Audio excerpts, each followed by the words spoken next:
Everyone, this is Tim Hunter. Thank you guys for tuning in to me. Today I'm going to give a speech on a little bit of inspiration here. Okay, I'm going to actually talk about endurance. I'm going to talk about actually two football players. One named Michael Sam, the other named Ethan Westbrook. I know you guys probably don't even know about these names at all. They're not really popular names, especially these days. But unless you are really into football. But I'll tell you all about it. And I'm basing this off of two quotes. One is actually a quote from the Bible, from Hebrews 10:36. It says, "You have need of endurance." And there's another quote from one of my favorite books and authors, this guy named A.L. Williams. He got a book called All You Can Do Is All You Can Do, but All You Can Do is Enough. And by the way, A.L. Williams, he was a football coach out there for high school, making $10,000 a year, and started an insurance company called Prudential. Became a multimillionaire, I believe a billionaire actually. But nonetheless, that's not the whole purpose of this right here, but just that quote I really love. Now, let's go into the story here. Let's go back to 2014. And 2014 was a very unique year for this guy named Michael Sam. Michael Sam was an NFL prospect. He had just graduated college as an outstanding football player at the University of none other than Missouri.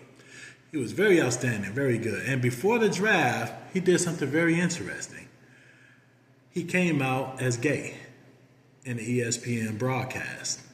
Shocked everyone. Media attention is all over that, as you can probably imagine. Now let's go back a couple years before that, and it's very important. There's a guy named Ethan Westbrook. Ethan Westbrook didn't have that kind of notoriety or standout year in his year in college, more or less. He was actually going to a school called Sacramento City Junior College.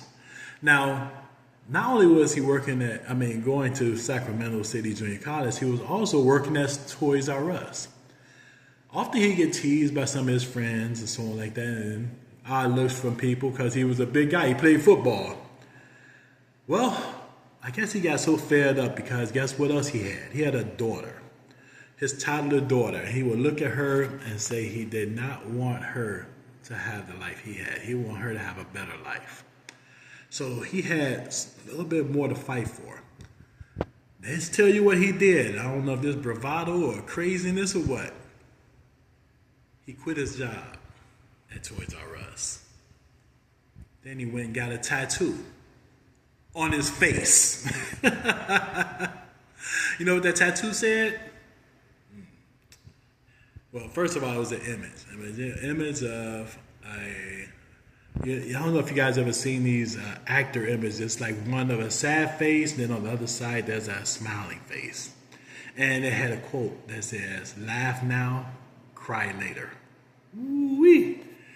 And when asked about this, he said, he put that on his face so he's going to have to go out and look kind of foolish with this tattoo on his face looking for a job, or he's going to go all out as the football player that he desired to be. And needless to say, he went all out on the football side of things.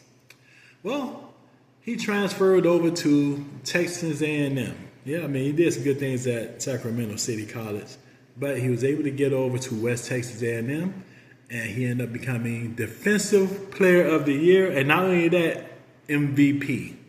Woo! So this guy is working tremendously hard. Now let's go back over to Michael Sam. Michael Sam came out of college, and he was drafted into the St. Louis Rams. Now, it was a media storm. A media storm. Can you imagine an NFL player, big burly guy, about 6'4", almost 300 pounds, come out and say he's gay? Media all over that. People are loving him. People are giving him accolades. There's controversies, all kind of things. But he stands brave to a point in which it becomes a little bit overbearing. Now, there is a preseason before this season starts in the NFL. And you really have to kind of make the cut, actually. So it's not really over. So look at what happens now. Fast forward, here he is. We have this guy, Ethan Westbrook, got these accolades. Then you got Michael Sam, who has his accolades, but with the media attention of his announcement, now things are really zooming in on everyone.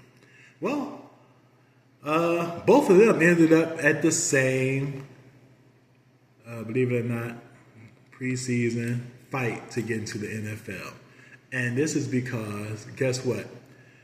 St. Louis, that same year, actually came and approached Ethan Westbrook for the same position as a free agent. And that came with a $20,000 bonus. Ethan had nothing to lose, and that sounded like $1 million to him. He went on ahead and went for it. They're in the same practice. Not only that, not only are these guys going up against each other, but also it's the most noted for that position. They have so many people trying out for that spot. It was the most in NFL history at that time. So there's only one spot available, though, for them to fight for, because most of their roster is filled. Well, they're going for it. Guess what? Ethan outdid Michael Sam, and he got the spot. Not that one was better than the other, as far as how it goes, but they felt that Ethan was a better fit. He was hungrier, he was more determined, he had his accolades, and he really performed. As with Michael Sam, he actually did the same thing. He performed very well. But the problem is, they had an Oprah Winfrey crew recording him. There was a lot of media attention. And I think that was a distraction for the team itself after a minute. So everywhere he went, there was a media storm. He would go to parties and so on like that. So after he didn't make the cut for the most part, he ended up on Dancing with the Stars. So it don't seem like he was focused, and a lot of people say that he wasn't focused, but that probably is not true. He probably was still focused, but didn't get the opportunity because no team wanted to come with that type of intention, I believe. I personally believe. But as with Ethan Westbrook, he went on ahead and played with the St. Louis Rams, which eventually became the Los Angeles Rams. And he played with the Raiders, the LA Raiders. So he had a great career. Now, of course, Michael Sam had his downfalls when he didn't make the team and so on like that. But he did go on to play in the CFL. He got the Arthur Ashe Courage Award. Arthur Ashe wasn't gay, but he had died of AIDS in the 80s, early 80s. He had a blood transfusion and got AIDS right on the top of his career. So he had a lot of courage to come out and explain everything that was going on. So that's why he was named after that award. Anyway, but he's also currently coaching football in Brazil now, So both of those guys end up doing good. But for the most part, when I think of the statements you need to have endurance, think about what Ethan Westbrook, he had a need of endurance because of his daughter. He put a tattoo on his face, so he had to look at himself in the mirror every day and remind himself what he has to go after now. And not only that, both of them gave their all, and all you could do is all you could do, but all you could do is enough in the name of A.L. Williams.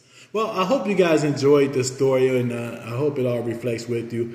I wanted to talk about the endurance of these guys. I wanted to actually talk about the details of both of these guys, Michael Sam and Ethan Westbrook, and not giving up. And I hope you never give up. Now, you can have the same determination without getting the tattoo on your face, but if you do, just keep in mind, Ethan Westbrook had to have the same determination because he showed the world that he wasn't going to turn back and settle. So with that same mentality, we all can take along without giving a tattoo. That's it for me. Thanks for tuning in. I'm Tim Hunter.